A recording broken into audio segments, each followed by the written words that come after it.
Well, in my book, 1-1 would be a heck of a lot better than 0-2 as far as a trip to Charleston for the Charleston Classic is concerned for the West Virginia Mountaineers. We're going to preview this matchup with Xavier in Charleston right here on this episode of Mountaineer Moment. This is the Mountaineer Moment, your source for all things West Virginia football and basketball. From pregame to postgame coverage and breaking news, we've got you covered. Let's go. All right, welcome in everybody to episode number 96 of Mountaineer Moment. My name is Troy. I am your host, and this is the show for all your West Virginia needs, all things West Virginia football and basketball. We've got you covered here, and we're still talking about the Charleston Classic. It's been a little bit since that heartbreaking loss last night. I hope you've recovered, or maybe you're watching this on Sunday. You've had a couple of nights to sleep on it, and I got news for you. You better gear up because they're back at it again for another game day here on Sunday afternoon against Xavier. Xavier coming off a similar, just crazy game.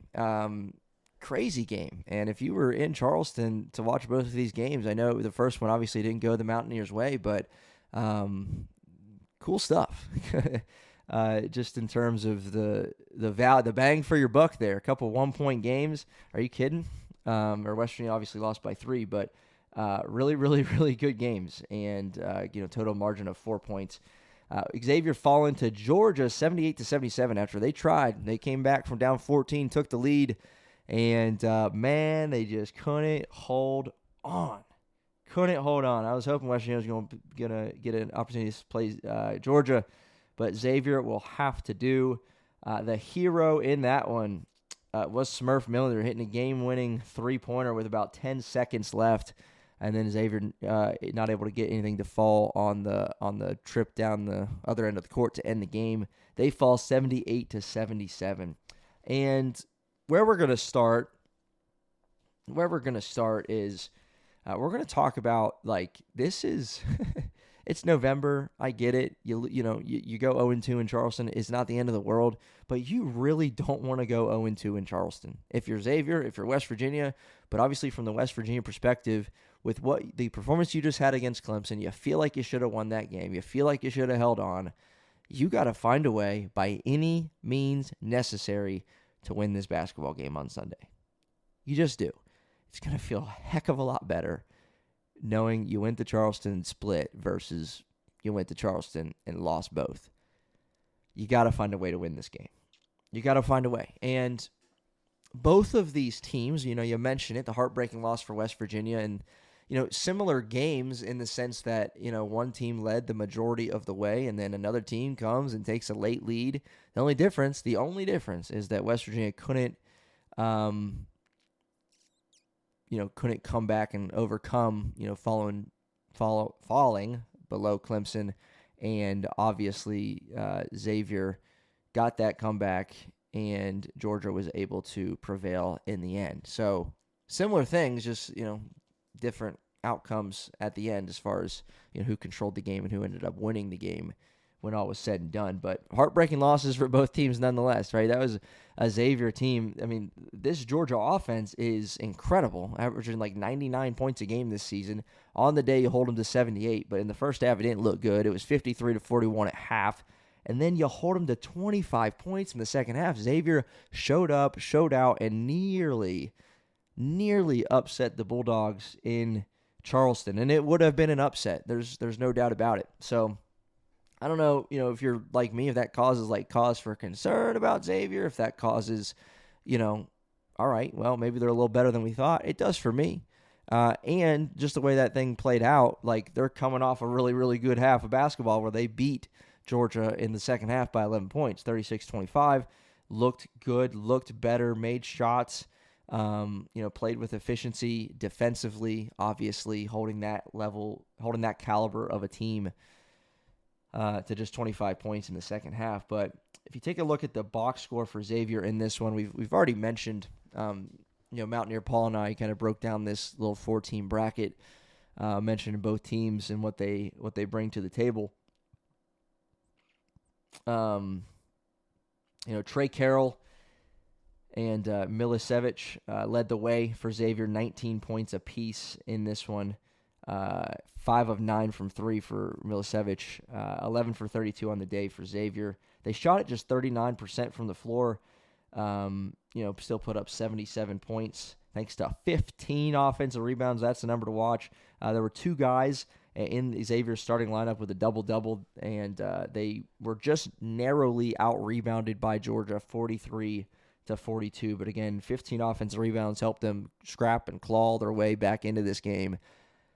And they nearly did it. They nearly got the upset. But Xavier does fall to 3-3, and so I'm just going to give you a few things to know about this Xavier team. 3-3 on the season, but that was probably the best they've looked against high-level competition. They come in with a pair of 19-point losses, so this is their first close loss in this fashion. We'll see how that affects them. But they lost to Iowa and Santa Clara, have wins over Marist, Lemoyne, and Old Dominion by 30 earlier this week. But now West Virginia is all set to play against this Xavier team Sunday afternoon. It's actually the third place game, takes place after the first place game, so somewhere around 3:30 or so on ESPN on Sunday afternoon. So be sure to check out the Mountaineers in this one. I'm going to give you 3 keys to victory for West Virginia, ahead of this matchup with Xavier. And again, by all means necessary, you need to win this game, feel better, bounce back in a big way, and let's take care of business, right? You're coming off a game you should have won, and you don't want that to duplicate into another game you think you should have won or could have won. Let's take care of business, get that bad taste out of your mouth, and win this game, period.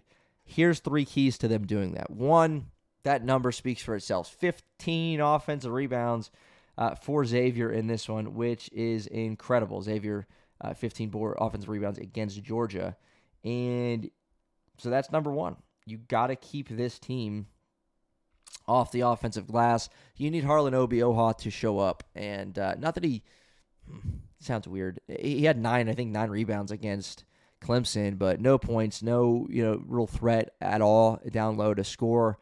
And you can't have that. You need Obi-Oha to be a force, to be a presence, similar to the impact that he had on the game against Pitt. And I get that not every player is going to be, every game going to be the, their best performance. Mountaineers obviously have had 5 different leading scorers through the team's first 6 games, nearly 6 with Chance Moore. That would have been something in his first game, his debut. We talked about that already. If you haven't watched that episode, we had an episode dedicated to just a recap overall of the game against Clemson, as well as one breaking down Chance Moore and his performance and what he brings to this team and what that means moving forward. But that's number 1. Keep them off the offensive glass. Number 2, I think you want to get out to a good start. And that's like, okay, duh. But considering where these teams are coming from Friday night, 2 teams that think they should have won, could have won, different ways, right? West Virginia blew a little bit of a lead. Xavier overcame a deficit and nearly won. But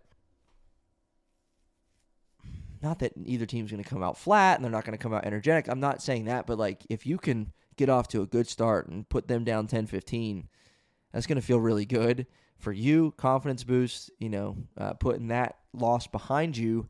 And it also, puts Xavier in a spot where it's emotionally, can they do it again, right? Can they storm back from a double-digit deficit again? And I'd like to see them try. You know what I mean? I'd like to get in a spot in this game where you get off to a good start. And, the opposite of that is also true, right? I think if you get off to a bad start and Xavier starts hot, well, then what position does that put West Virginia in potentially, emotional standpoint? And just can they scrap and claw their way back into this game, right?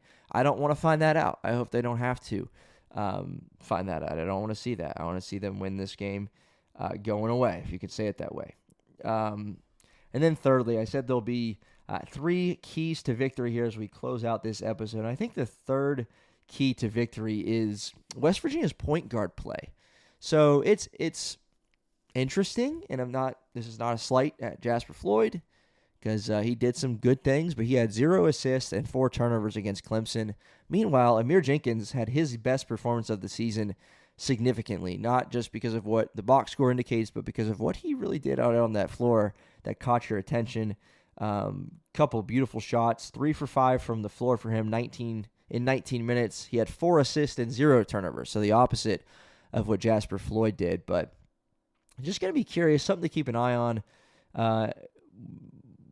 Amir Jenkins, will he take another step? Will he have more opportunities? Especially in the second half, he felt like you were continually going with Jasper, which makes sense. He's a senior, he's a leader, he's proven all that.